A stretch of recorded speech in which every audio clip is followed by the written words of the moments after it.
The Lord be with you. Let us pray.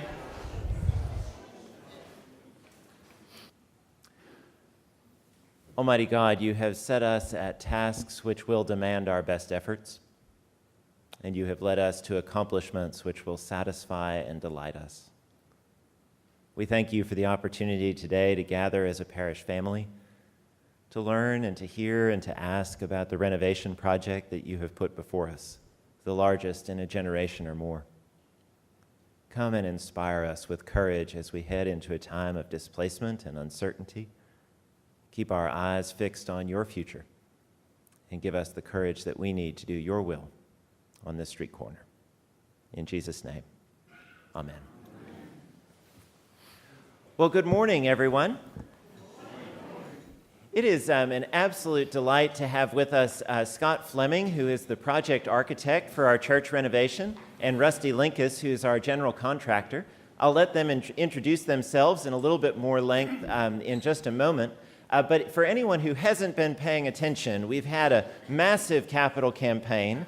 We have had a lot of things going on behind the scenes to get us ready. And for those of you who have children or youth, you will know that this is our first Sunday in temporary space. So we have moved out of the nursery, we have moved out of the children's classrooms, and they are all learning directly up above us. So if you hear any pounding on the floor, you'll understand why. On Tuesday, the staff are going to move out of our offices and go across the street to Moss Hall on the lower school campus of St. Mary's. So because of that, the parish office will be completely closed on Monday, Tuesday, and Wednesday of this week so that we can make that progression. I'm told that there's actually some time when the phone will literally be unplugged. So if you call while we are literally moving the phone, we will not be able to receive that call. The emergency phone for pastoral emergencies is still on and functioning. So if you should have a pastoral emergency, please do call that number. If you need something else, if you could kindly wait until Thursday when we reopen the office in our new space, that would be fantastic. All of this has been going on at Holy Communion. Conversations about doing work in the gym and other things have been going on for 20 years or more. When I came to Holy Communion almost 5 years ago, if you can believe it, we started talking about a master plan for the ministry spaces at Holy Communion, and that'll be the purpose of our subject of our conversation today. We've moved that from a master plan through to a negotiated agreement with St. Mary's, sharing space, sharing resources, sharing personnel, and we've come to this place where we are now ready to start the work, and it's very, very exciting. So a special welcome to Scott Fleming and Rusty Linkous, both of whom are giving up time with their own faith communities to be with us this morning, and I'm so, so grateful. If I could ask either one of you to start and just introduce yourself, please, and share a little bit about how you got into this work, and also I know that you're both gentlemen of faith, and how your faith influences your work, we'd be grateful.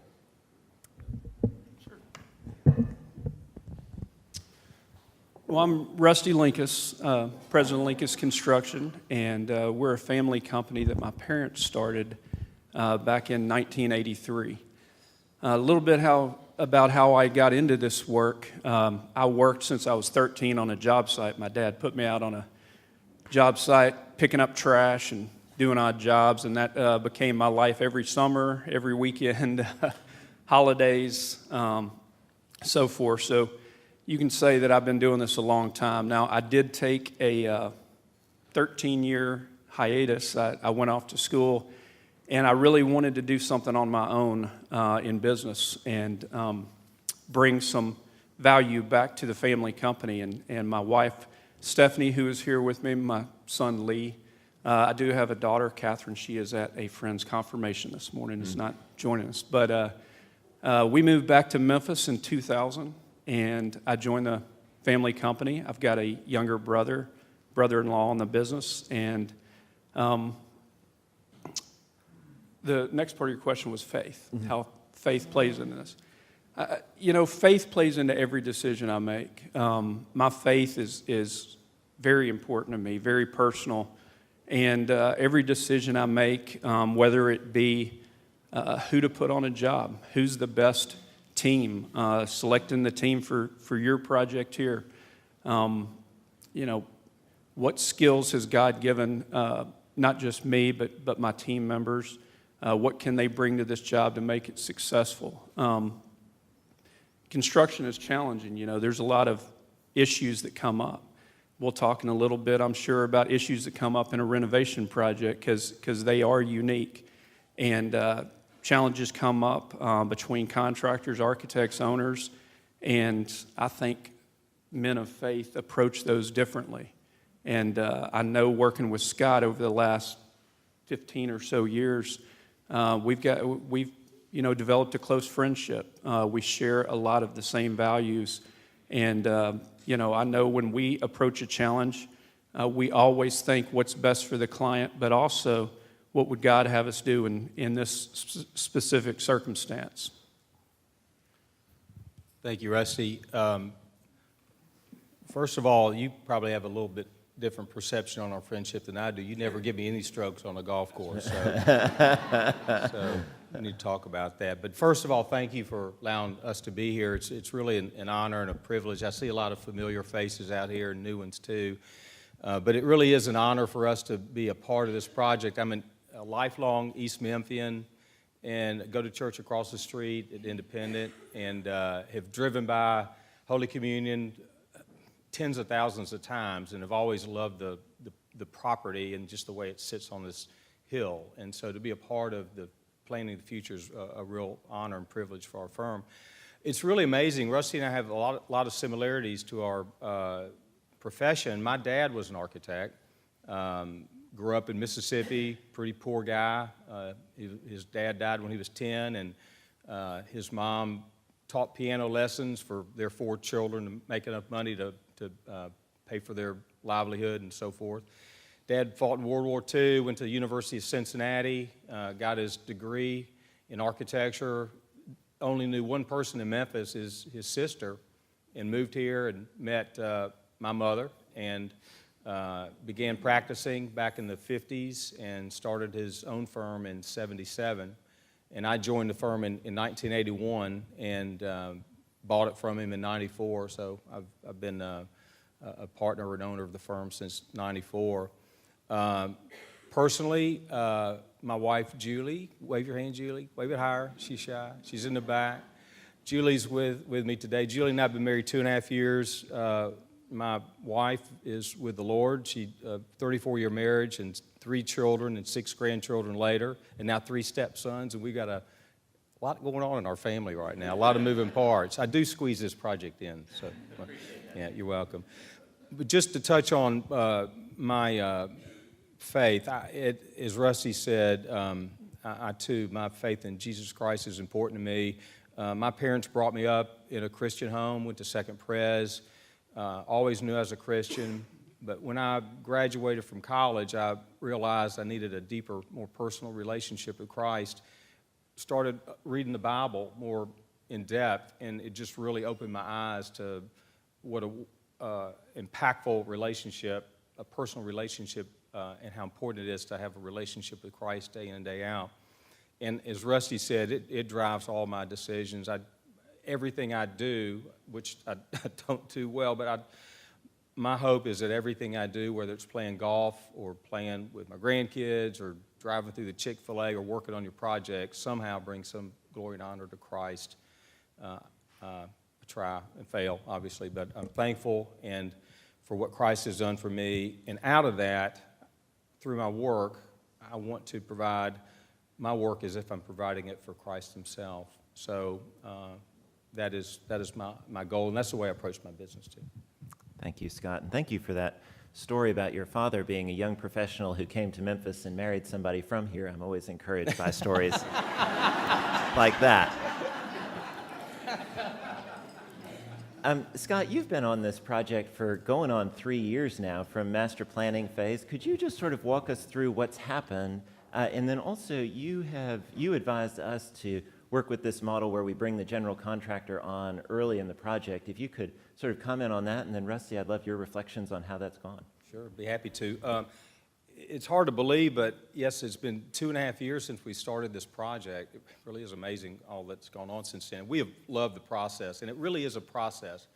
Yeah, I'm an Auburn guy, Auburn football, love Auburn football, but Nick Saban coaches Alabama, and he's got a process, and it seems to work for him. Our process at Fleming,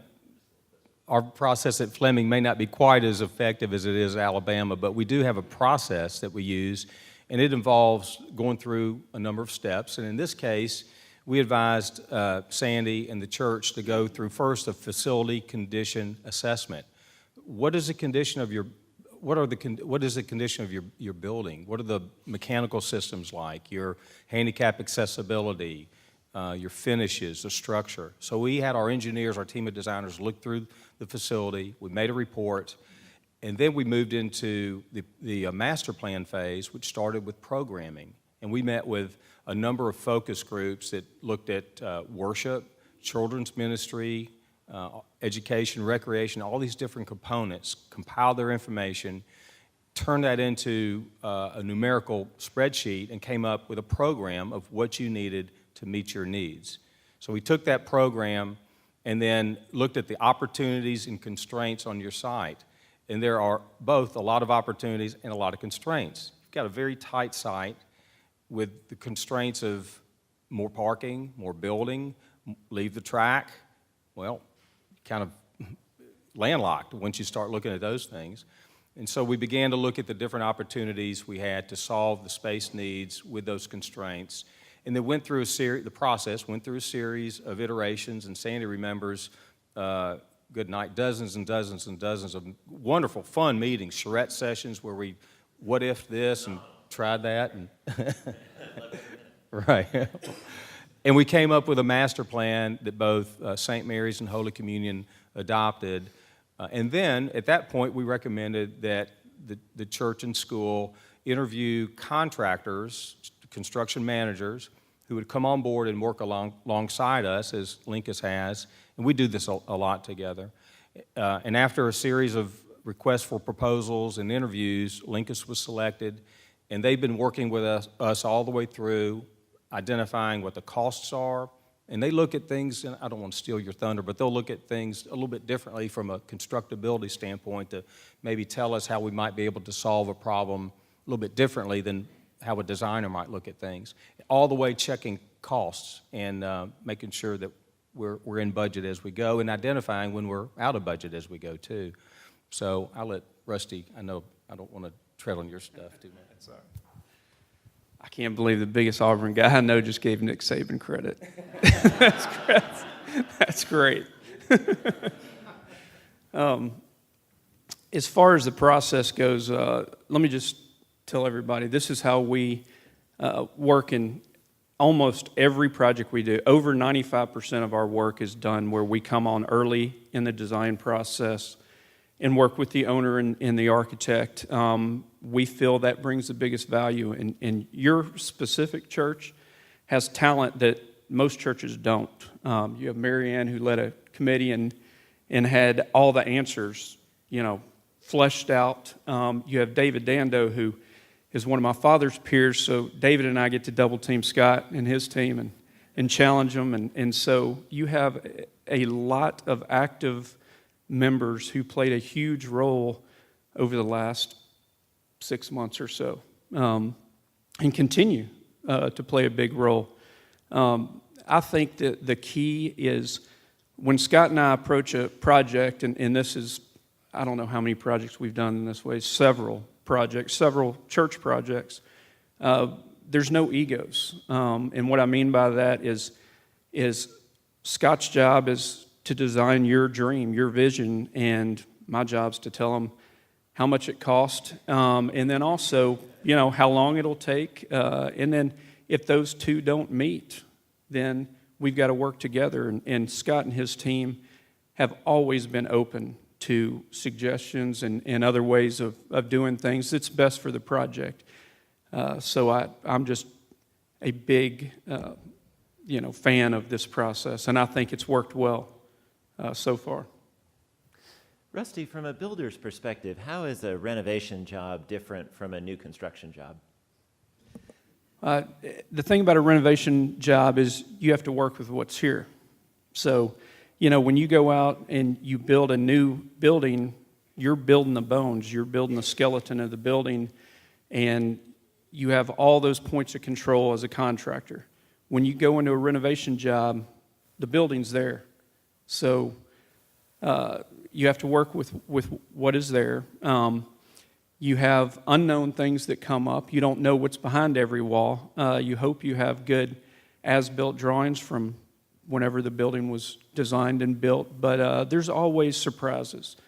I think Scott and his team have done a tremendous job exploring everything that was here, or that is here, excuse me, and then creating a plan to build your new space, and we've walked through that together. So I know there will be a couple surprises, but I think they'll be minimal. I think we've really uncovered most of what we could expect. I notice our communications officer is in the front. Would you please note on the internet that Rusty said we're not anticipating any major challenges? Just sort of note that down for posterity, if you would. This question is for Scott, and there have been a few just sort of fun individual moments where this project turned over the last several years, and I remember going to a birthday party for Randy McCloy, and I'm sure he wouldn't want me to say which birthday it was, but it was a significant one. And at the party, I said to Bill Vaughn, we need to renovate the whole church. And the reason that I had said that is that I'd gotten a call from Scott earlier in the day saying, you know, Sandy, we think that you have enough square footage to accommodate all of your program with room for growth if we just take better advantage of it. And that was one of the turning moments in the project. And I'm wondering if you could talk about how you sort of looked at that and said, yeah, we really can do this without having to do very much to the footprint at all. Be happy to. Back to the process, going through the programming stage, we were able to identify the number of classrooms you needed, the number of spaces required for each different ministry component, and then sitting down with each person who was responsible for that ministry, we made sure that the space needs and the features within that space required to meet that ministry need were met. As Rusty said, one of the first things we have to do is understand what's here. So we received the as-built drawings, brought our engineers out here, and really documented all the spaces we had. And once we had that on paper and in our, it's called Revit, our 3D modeling software system, we plugged it in. We could really understand how much space you really had.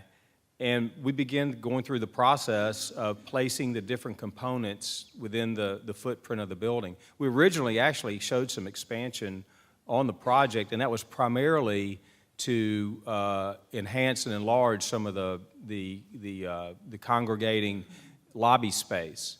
Well, after we went through a number of exercises and realized that maybe we had to tighten up on cost a little bit, we actually realized that we could solve those needs within the footprint without having to expand the space. So it's all, again, part of the process of understanding what you have and what you can solve with within the existing perimeter of the building. So it was just all part of the process that really revealed that, Sandy. So let me ask you a little more about that. As we reported in the Communicator last month that we've had to scale the project back a little bit. You've just made reference to that. Is it still going to look nice? Are we still going to enjoy this space, even though it's smaller? Yes. Yes.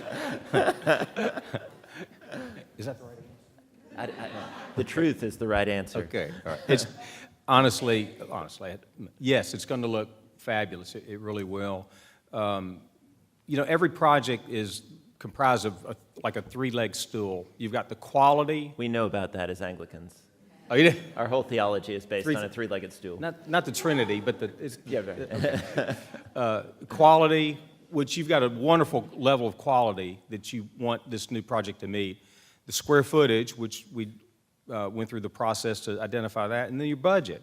Well, your quality and your square footage kind of pushed the budget over what you could afford to build. So we went back and looked at how we could maybe manage some of the square footage requirements and pull that down. So to answer your question, Sandy, absolutely, it's going to look in keeping with the original architecture and in scale and appropriateness. And the thing that's amazing about this is no significant function was reduced as we went through this value engineering process. So we're really pleased to do that. And actually, David Dando deserves a lot of credit for that, because he's the one that came to our office one day. Rusty and I were there and said, we got to look at reducing some costs. And David, if y'all may not know, David's your representative. He's the owner's rep, and he's the liaison between the church and Rusty and me. So we communicate through David and do a lot of the sausage making with David, and then present it to the committee, if that makes sense. And Scott, just to clarify what you had said there, when you said we didn't have to give up any significant program area, I think what you mean by that is we still have a great new open lobby with lots of natural light. We've got a youth suite, an office, a children's suite, all of the size that we had projected. We've got new conference rooms and teaching rooms. We've got a new choir room going in upstairs. So we didn't compromise on any of that, just sort of brought that big volume in. And Rusty, you may be able to sort of expand on this. I was interested in how much we saved by doing that, because we weren't dealing with foundation, we weren't dealing with steel, we weren't dealing with slate. How did that just sort of little bump out in the building come to cost so much? Well, believe it or not, that little bump out, just because of the nature of the add-on, the structure itself, and the impact of steel cost we're dealing with right now, that little bump out was probably around $1 million. By reducing, and again, it wasn't getting rid of it in its entirety, but reducing the volume and looking at a different design, we were able to bring that cost back into your budget. So it was significant, and like Scott said, that was a team effort. Again, part of the process that you guys selected to move forward with, and that's bringing all the parties together to work through these things. And I might add, another reason we're a huge proponent of this process is, had you not done that and you had completed plans and then gotten a price, you'd have a big challenge, both with time and money. You'd have to go back to the drawing board. So these are the types of things that are flushed out.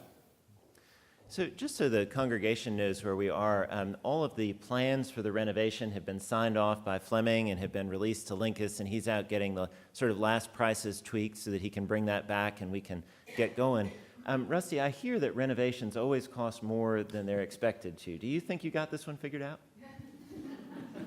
That's such a loaded question. I sent you the questions in advance. I think David probably submitted that question. Like I said, renovations are unique. But again, the process that we've gone through, we've flushed most of the aspects of this project out that may have had a lot of question marks. And Scott and his team have developed a great set of drawings. And I don't say that to pat Scott on the back. He knows me well enough that if there were challenges, there were unknowns, I would have been in his office telling him that. But you don't get that on every project. His team has put a tremendous amount of work in developing these plans. I will tell you, sometimes after the project starts, when you see cost fluctuations, it's because the owner may select different finishes than what was priced. But that's not going to happen because Mary Ann's not going to let it happen. You've got the mahogany paneling for my office, right? I do. Okay, just checking. So, Rusty, when this all gets going, talk to me about what it's going to feel like for us. What parts of the building are going to be just sort of disappeared? What's going to happen to parking? What are you going to inflict on us for the next period of time? I did go through this with David on Friday to make sure I answered this one right.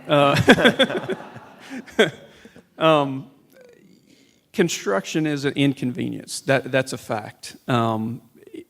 You have to have a place to worship. So we do a lot of construction with churches where they continue to worship, their schools. A lot of the work we do is with Fleming. So we come up with a plan, a site-specific safety plan, and then we try to separate all the construction activities with your daily activities. Blaisdell and Greenwood will be a construction zone. The work in Cheney that we are doing will be done at the very end of the project. So it is our plan to separate those. David and I looked at the actual hallways and doorways on the plans that we would separate. But in a nutshell, Blaisdell and Greenwood will be a construction zone until it is complete. And the parking, the decision was made to keep the track and the athletic field in use. So the only construction laydown area we have is this south parking lot. So as far as your parking goes, you will continue to have all of this. On the east side, you'll have the remote south parking. We will finish the north drive and the work that we're going to do in the north parking this summer. So this summer, the north side will not be accessible, but will be done by August on that. And when you say construction zone, you mean, I can still come in to like drop something off or just kind of let myself, because I just kind of drive through the porte cochere and drop something off. That's okay, right? The construction zone will be fenced, so there will. So you will have no doubt where the construction zone is. We will fence our area with a nice windscreen so you can't see through. You can look through, but it'll be nice. You won't see construction materials, and we'll have the entire construction zone fenced. There won't be any question about it. And just give me and I know you can't commit to this, but just give me a sense of how long is all of this going to take? We got a lot of moving pieces going on. What can folks expect? Well, we also discussed that, and we're developing the schedule right now. Matter of fact, we were working on that with David the end of last week. That does take sub input, and like Sandy said, the project is out to price right now, so we don't have the subcontractors on board who will help us confirm that schedule. We expect to finish this by late spring. Thank you. So, Scott, while we're on the subject of accessibility and accessing the building, I know that handicap accessibility and accessibility for people with mobility limitations is a major concern for the congregation. Can you talk about the accommodations that the building has made, not only to comply with the law, but just to be especially hospitable? Be happy to. And in fact, before we get on that, if you don't mind, Rusty, if y'all could get your pens out. It's my show, Scott. Oh, is it? Oh, sorry. He just forgot. He typically gives his cell phone number out for anybody who's got a question or complaint during construction about debris or accessibility. So speaking of which, yes, we have looked at accessibility, and we've approached improving accessibility a couple of different ways. First of all, we're adding parking to the north side of the site. The new entry, as you may know, is coming through the middle of Greenwood, Blaisdell, the north side of the site through the columbarium, and we're reworking that space and providing handicap spaces on the north side, as well as repositioning some handicap accessible spaces in the newly renovated parking lot to the south. And a couple things we're doing, we're actually raising the level of the parking lot right to the south and restriping it so that the maneuverability is much cleaner and easier for traffic flow. It's kind of a challenging thing to maneuver through there, so we're taking that opportunity to clean that up and add handicap accessible ramps, which will allow you to navigate from the parking spots, the handicap accessible parking spots, along the sidewalk and then into Blaisdell. Also, to remind you, the entry into Blaisdell from the south is open. You'll be able to actually see through the building, through the doorway systems, all the way through the north, so that original concept of the big open lobby area remains intact, and access to those areas will be improved on the outside of the site.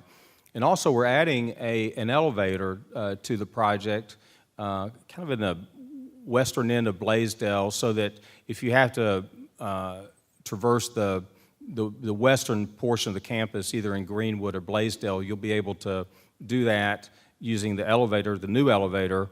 The base bit actually is the shaft, and we'll hopefully, if there's enough money, we'll fit that elevator out with the cab. And then we'll actually improve this elevator here on the east side of the campus. So that's how we're And there's a approaching. ramp over here, right? Yes, there's a ramp right here on the south of Cheney as well. So there will be a ramp added to this door right here, which will give us further accessibility. Scott, you just mentioned base bid and add alternate. We can't yet talk about what's on which list because we haven't gotten the prices back and made those priorities. But can you explain the concept of base bill and add alternate and how we're doing that? Absolutely. Base bid basically means that it's the base bid. It's what the minimum components of the project to meet your needs. So you always want to get a few goodies in there if you can. So we provide a number of add alternates, which we've worked with the committee to identify what those might be. I just mentioned one. There are others. One is improving or adding the cab to the new elevator shaft, but there are a number of others. And if the bids come in good and there's money left over, then you'll do as many of those add alternates as you can do. And the reason you do that is this is a really unusual, really unprecedented bid market in the time of Memphis. If you're a contractor, an architect, it's a wonderful time from the amount of work you've got. If you're an owner, well, it's challenging because we're seeing significant price escalation. I think I can't remember how many billions of dollars is on the books right now, but somebody told me the other day, a contractor, that there are more funded projects, over $1 million funded in Memphis than in Nashville right now, which is amazing. And we all know how booming Nashville is. And the reason I say all that is to tell you that it impacts pricing, and these are real prices, steel prices, drywall prices, labor prices. So we want to get that base bid down as low as we can to know you can get something you can afford within your budget, and then maybe you can pick off as many of those add alternates as possible. And what I'll say is as soon as we do have the final bid back from Rusty and the committee has had a chance to prioritize the various pieces of it, we'll be making all of that known to the congregation of what is on that add alternate list and what the prices are that are associated with that. We need to be a little close to the vest right now because we just simply don't have the price and we can't answer the question honestly. So know that that information will be forthcoming, and as soon as we have the drawings to be able to be shared, you can look forward to seeing those as well, and all of that will be happening in the next few weeks. We're at a really exciting point. So I have one other question for Scott before we leave you. You've talked about so many of these design elements, and we've seen pictures of so many of them and all that. What do you think is the most creative element that people will see and notice, and what do you think is the most creative element that people won't see? Well, first of all, I think just reorganizing the space, getting the right spaces within the right area of the campus, I think is really what you're going to notice more than anything else. For instance, the senior high and junior high rooms down at the bottom level of Greenwood with good access outdoors where they can get to the ball fields, reorganized so that they have breakout rooms and a great community space for them to gather. And then on this main level, at the end of the main lobby, as you head west from Blaisdell into Greenwood, the children's chapel and all the nursery spaces on this main level secured from the rest of the church, so your kids are really protected well, but easily accessible to the nave, which is important for moms to get to their babies if they need to during their service. And then getting the offices, it's amazing how churches have evolved over the years. The offices needed to be kind of near the front and center back in the day. Well, now they don't need to be near the front doors as much. A receptionist, Kenyatta, for instance, needs to greet folks, but Sandy's office, Hester's office, Randy's office, those offices don't need to be in the prime real estate spot on the campus. So we've relocated them up on the upper level and reorganized their space where it should be the most highly efficient staff probably in Memphis, I would say, right? So, right. Already is. Already is, right. No doubt. All right. That's not what I meant. That's not what I meant. Scratch that. No, but I really think you'll see that. And then secondly, Sandy, I would say that I really do think this new lobby area, churches are so different now than when Holy Communion was first built, like many churches built in the 30s, 40s, 50s, 60s, narrow hallways, efficient double-loaded corridors. Now you need a big open congregating space to meet between services and talk about the kids' lacrosse game and football and whatever it is. That's how you build community. And that space in the middle you'll really see and I think appreciate. The things I don't think you'll see, but you will appreciate if they're functioning right, is an updated mechanical system. I think primarily that's going to be the biggest thing that I think you'll see, or not see, but experience. What does that mean, updated mechanical system? Well, we're redoing the existing system so that we're actually putting the air handler units up in the attic of the Greenwood building and providing good access for them through a new stair tower that we're building on the north side of Greenwood so that you can access them and maintain them well. And then we're actually adding louver dormers on Greenwood to provide fresh air intake and the proper exhaust to meet the new indoor air quality codes that were not around when these buildings were built, but they're around now. So you'll have more efficient units, better quality air, and should be able to manage your building systems more effectively and efficiently. Great. I'm going to transition in just a second to a time to acknowledge some lay folks who have been engaged in this work and also give you an opportunity to ask questions. But the first time that I met Rusty Linkous was at a meeting of the Memphis Christian Pastors Network, and he had been invited to address us about some work that he was involved with in Binghamton. And he talked about a special partnership that he's developed with a general contractor over there. And Rusty, I'm wondering if you could wrap up this portion of our time by just sharing a little bit of that story. Sure. I had the opportunity 5 years ago with a group of men who I have great respect for, Christian men, to start a 501c3 in Binghamton. And we minister to about 60 to 65 families every year through our youth football program.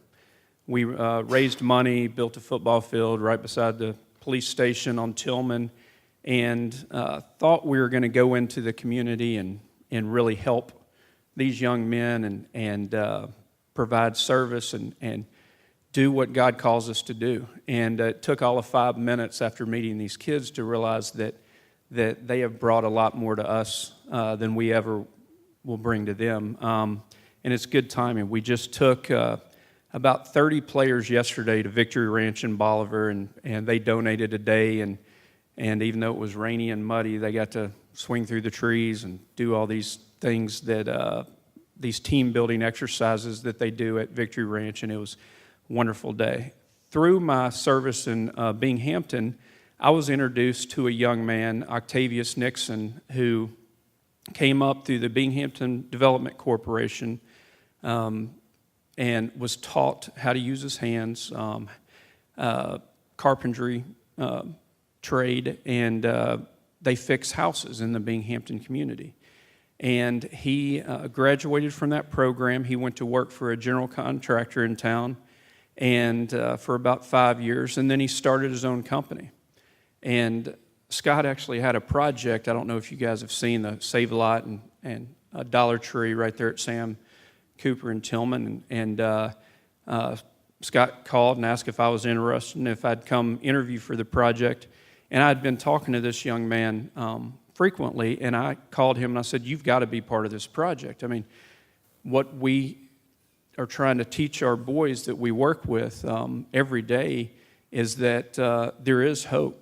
You know, they can be successful. They can do anything they want to do. You know, you're a shining example of that. This man grew up in Binghamton. So I called him and I said, "You've got to be part of this project." I mean, you know, and his first response is, "Well, I don't really do that big a project. You know, I'm growing my company. I'm starting." I said, "No, you're going to be part of this project. You're going to hang your sign on the fence. Everybody's going to know you're part of this project." And so Octavius, you know, he could have done a small portion of the work. He could have done his job, you know, it would have been a success, but he took it a lot farther. He started coming in our office. He met with our estimating teams, our marketing people, our accounting people, the PMs. He took the opportunity to learn, and he's continuing to do so. And you know, when someone makes an impact on you. Like Octavius has with me, I'm going to do anything in my power to help him succeed. And, not only has the city gained a new contractor, but I've gained a new friend. I've got a lot of respect for him. As I think you can tell, both Scott and Rusty and the people who work for them are people of deep character, which means a great deal to me. There's been a couple of moments over the last 3 years where we've had a point of tension or brushed up against each other, and as one of those moments sticks out in my memory, it was just before Christmas, and we had hit a point of tension, and David was managing it, and in the process of him managing it, I got a call on my cell phone from both Scott and Rusty personally saying, we're going to work through this. We're on top of it. We're going to do it right. We're going to get this done. And that just spoke volumes about the people who are on our team, and I'm just so grateful to both of you. Before we lose time, though, I do want to acknowledge some wider scope of the team. Marianne McDonald is the chair of our Church Renovations Committee. Marianne, could you stand up for just a moment so that we could all give you a little round of applause?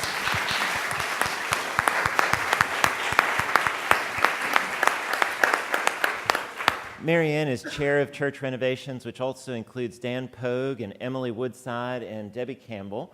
And they have been working tirelessly with Scott to get the plans done, but Marianne has topped it off by also being our moving coordinator. So all of the movement that you've seen of getting the kids upstairs, getting the staff across the street has been Marianne's formidable organizational skills, all of which has been given to the church as a wonderful, wonderful gift. And Marianne, we're so grateful to you.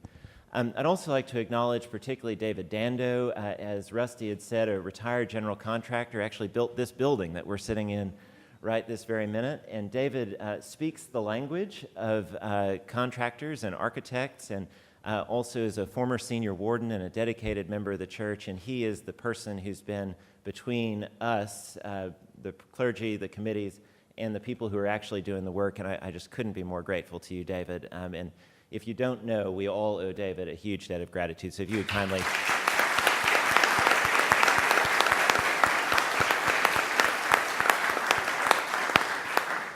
These things just simply don't happen. They happen for a lot of effort. And I'd also like to just ask your acknowledgement when you see them of the parish staff and of Milton Rogers, head of the Altar Guild, who have been just on top of everything else that needs to be done around Easter time and springtime and end of semester, have just piled on the additional labor of volunteer coordinating, moving, packing, being disrupted, coming up with new plans. So if you would please go out of your way when you see the staff, and Milton is virtually a member of our staff at this point. Welcome. With staff meetings on Tuesday, just so you can go. If you would just please go out of your way to thank them as well.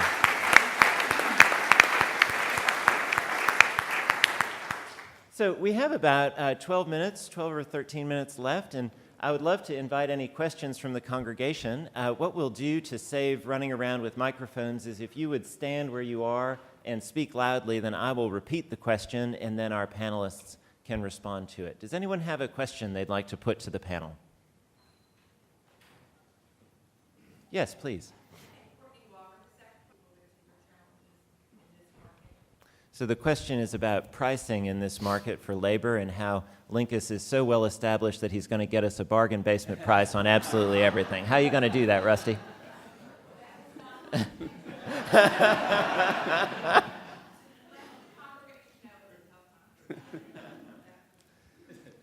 Well, Scott touched on it earlier, and it is unprecedented.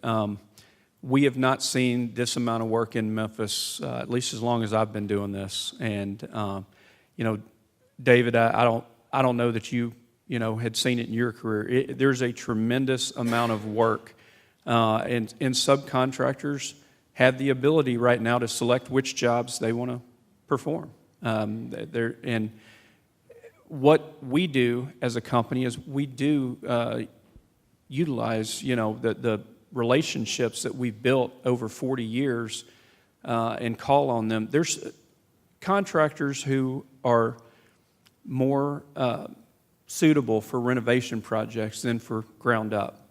And we know those subcontractors. We've been talking to them for months. Again, part of the process. So we didn't wait till the plans were finalized and then start making calls. We've been talking to these people throughout. David's brought relationships that we didn't have, and said, I want to make sure these guys get a set of drawings and they're going to look at it. So we are working the phones. These guys are coming in on Fridays and picking up checks from us on other projects, and I never lose an opportunity when I see a subcontractor in there to make sure I mention Holy Communion. These plans are out. I need you looking at them. But it is very accurate to say that this market is very, very busy right now. I hope that answered your question. Other questions? Please, Bill.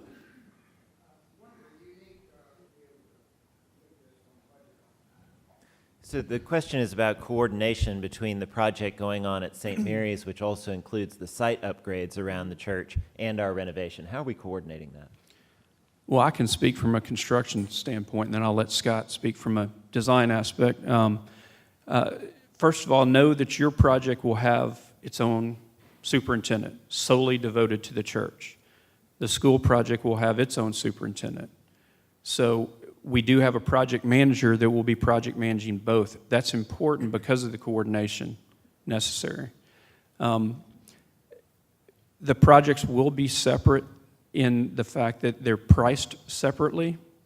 Now, there are some components that the school and the church will share in some cost, but we have it separated from a construction standpoint with different teams. There may be some subs that are moving between both jobs, but across the board, that will not be the case. There will be subs on this job that will not be working on the school.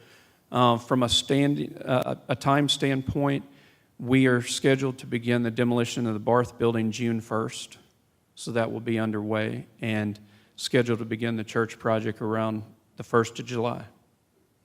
And Rusty, just on the schedule before we hand that off, the reason that there's so much time between our moving and your starting demolition is what? The abatement process. And David and I talked about that schedule. David's got the abatement contractor, which is not in our contract. He's got that lined up and scheduled out, but that's the biggest reason. And I found it interesting that not only do we need to abate the hazardous materials, we then need to let the building sit for 2 weeks untouched and then be recertified before you can come in. Is that right? Yes, sir. Air quality, and they'll get a clean letter for us. Great. And by the time we're done with this, all of the spaces that we're working on will be clean. So we're getting caught up on all of that. Scott, do you want to talk about coordination? Then we'll get another question. Be happy to. I think one of the reasons our firm was selected for this project, among others perhaps, is that we have had experience with working with schools and churches on the same campus. Woodland Presbyterian, Christ Methodist Day School, Christ Church, and we worked on the PDS project as well. In this case, we had a joint committee that worked through the master plan phase. It was comprised of St. Mary's folks and then also Holy Communion, working all the way through the master plan phase. So we collaborated and came up with a joint solution that satisfied the church's needs and the school's needs at the same time. And you would think that there was conflict perhaps during that process, and it's really amazing how well that process really worked. Then within that context, St. Mary's would drill down into the minutia of their solutions that didn't really impact the church, and likewise the church would deal with interior renovations that didn't have any bearing on the school solution. So it was kind of a joint process, and then we worked separately on our own separate design issues. And at the end of the day, we ended up with a long-term master plan that the school and church adopted, and then individual plans that both the school adopted on their own and the church adopted on their own. Thank you. Yes, Helen. That is so cool.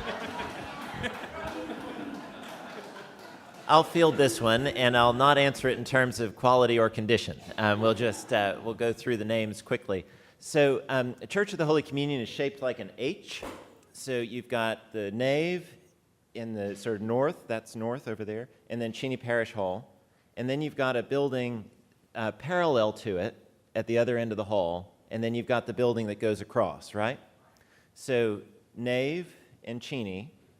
The building that goes across that's perpendicular where my office currently is Blaisdell.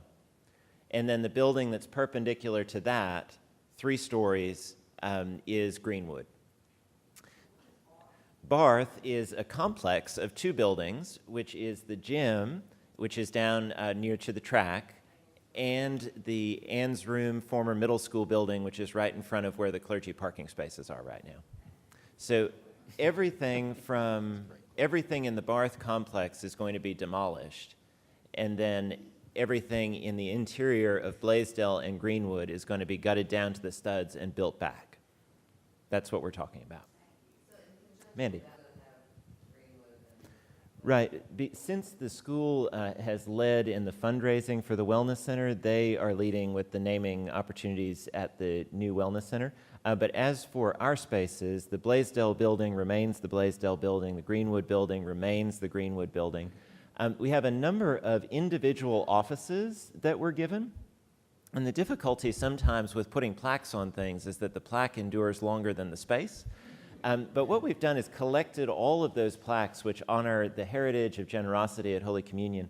And one of Scott's interior designers is going to design a place in the building where all of them can be displayed together to celebrate that heritage and that giving. In the new space, the vestry decided they wanted to really limit the number of plaques that were going back up. So there is a named gift for the children's space. There's a named gift for the lobby and welcome center. There's a named gift for the narthex. But those are the only ones at the moment. What I'd say is we have opportunity for a named youth suite or a named office suite. And if anyone would like to speak with me after the meeting, I'll delay church to have that conversation. So that's what we can expect going in. Yes? Please. Scott, could you talk about trees and playground, please? Be happy to. One of the points of discussion was how do you provide enough parking on this campus, as I mentioned about the constraints, along with the track and the buildings, and still maintain the beauty of this campus. Like I mentioned, I've driven by this church, as every Memphian has, for decades, and it is gorgeous. The way it sits on this hill, the original architecture is just beautiful, and that lawn sets it off. So as much as you'd love to capture that space for parking, that was quickly, well, it was debated, I would say vetted, but pretty quickly we realized we needed to preserve that green space and rework some of the parking. And around that area, there were some trees that could have potentially gone. But what we've done is, and actually, Sandy, forgive me, there's a member here that did some landscape work with us, some consulting with us during the early process, but we've looked at a different number of trees, and we're going to preserve as many as we can. I love to preserve the beauty of the campus, but trees that need to go that have maybe reached their maturity, I would say that we wouldn't want those to hinder the proper progression and expansion of the space. All right, having said all that, we're going to preserve as many trees as we can. You've also talked about limbing some of them up, right, preserving the tree, but giving for its right, health and the visibility of the church. That's a great point. From the entrance, vehicular entrance off of Walnut Grove, as you head north up the drive, you can peel off to the right to go to St. Mary's or continue on to go to Holy Communion. We're reworking that entire kind of confusing intersection. And as Sandy said, limbing up those trees so that you can see this new front door that's going to be on the north side of Blaisdell. And so it's going to really speak to that being the entry because you'll have better visibility and then proper signage. And then the playground, we debated on whether to keep the playground at its current location or relocate it in this area or toward the track. And I think we ended up. My recollection is, it's kind of been all around. The committee said that in their view, the best place for the playground is over here, so that it's connected to this space. It could be enclosed, but that was an expenditure which is not insignificant. That wasn't in the original plan, so that's an add. So right now, is my understanding is the base plan calls for us to preserve the current playground, and then there will be an add alternate that if funds are available, we can then install one here, and it'll be designed and ready to go as soon as that's possible. One last question. Tom Cowens. You mentioned used the word abatement before about the delay with changing that. The reason is cost. It was about a $500,000 cost savings to stage on the south parking as opposed to staging on the field and track and repairing the field and track and doing that. So the biggest factor was cost. Now, I said we're taking the entire south parking. We're really not. There's, I believe, 3 parking lanes that we're leaving. So again, you won't have to guess. There'll be a construction fence around the construction area, but the fence is not going the entire length all the way out to Perkins. We're leaving some of the parking. And when we're done, the big concern is how much parking are we losing? And what I can say is that when we're done, we're net positive 2 or 3, right? So all of the parking that we're losing to the sort of reconfiguration of the wellness center will be gained in other places. So the total amount of parking available on the campus is roughly net 0. I think there's a small increase of a couple, but we're not losing, and that's really important to know. Is there a last question? Well, I just want to thank Rusty and Scott again and their families for giving up time with their own faith communities to be with us. This was so important for us. And as soon as we have those final images to share, we'll get them out to the congregation. We'll get new posters up so that we can see the final. We are, again, moving right now. So if you'd like to take a little walk through the upstairs of Cheney, it looks nothing like it did last Sunday, thanks to Mary Ann and her team of movers. The office is closed Monday, Tuesday, and Wednesday so that we can move. It's emergencies only for the parish office. And then we are going to have a special celebration on May 20th, which is Pentecost Sunday. I was going to be teaching in this room at 9:15, but we're going to forego that and have a celebration on May 20th at 9:15 where we can go over into Blaisdell and Greenwood, which will be totally empty, and go through and just say goodbye and celebrate old memories. So make sure to plan to be here at 9:15 on May 20th as we say farewell to those buildings in their current, the way we know them now, and get ready for what they will be. Gentlemen, thank you both very, very much.